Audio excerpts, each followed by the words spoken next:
Kalau hidupmu lagi tertekan soal uang, dengarkan ini. Tuhan sedang bicara agar semakin banyak orang yang mengalami berkat Tuhan. Sekarang tanda ketiga.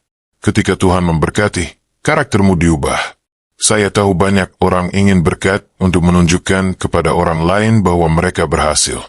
Tapi Tuhan tidak memberkati untuk pamer. Tuhan memberkati untuk memurnikan. Ada orang yang doanya begini, Tuhan angkat aku. Tapi di balik doa itu, ada dendam, ada luka, ada haus pengakuan, ada ambisi untuk membungkam orang lain. Dan Tuhan tahu, maka Tuhan tidak akan mengangkatmu sebelum Dia mengobati dan membentukmu. Berkat Tuhan bukan hanya apa yang kamu terima. Berkat Tuhan adalah siapa kamu menjadi.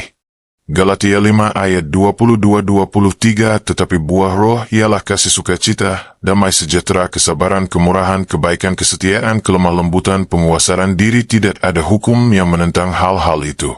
Buah roh bukan aksesori. Buah roh itu bukti.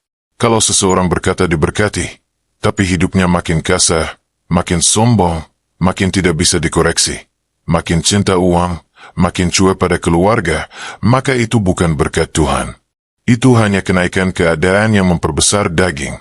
Kalau Tuhan memberkati, kamu akan makin lembut, tapi tegas. Makin kuat, tapi rendah hati. Makin naik, tapi makin takut akan Tuhan.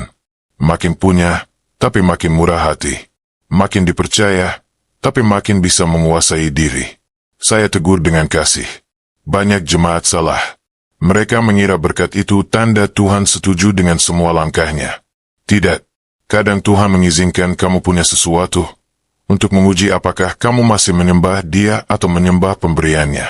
Amsal 3 ayat 9-10. Muliakanlah Tuhan dengan hartamu dan dengan hasil pertama dari segala penghasilanmu, maka lumbungmu akan diisi penuh sampai melimpah-limpah dan tempat pemerasanmu akan meluap dengan anggur yang baru. Ayat ini tidak sedang mengajar transaksi. Ayat ini mengajar urutan hati. Tuhan dulu, bukan uang dulu. Hati dulu, bukan gengsi dulu. Ketaatan dulu, bukan strategi dulu. Kalau karakter tidak dibentuk, uang hanya akan mempercepat kehancuranmu. Uang akan memperbesar hawa nafsu. Uang akan memperlebar peluang dosa. Uang akan memperkuat kesombongan. Uang akan membuat kamu merasa tidak butuh Tuhan. Kalau firman singkat ini saja bisa mengenai rohmu, bayangkan apa yang Tuhan akan lakukan lewat video penuhnya. Jangan tunda. Klik videonya sekarang. Ada sesuatu yang Tuhan ingin bukakan untuk ekonomimu hari ini. Jangan lupa like, comment, subscribe, dan bergabung dengan channel ini. Tuhan Yesus memberkati.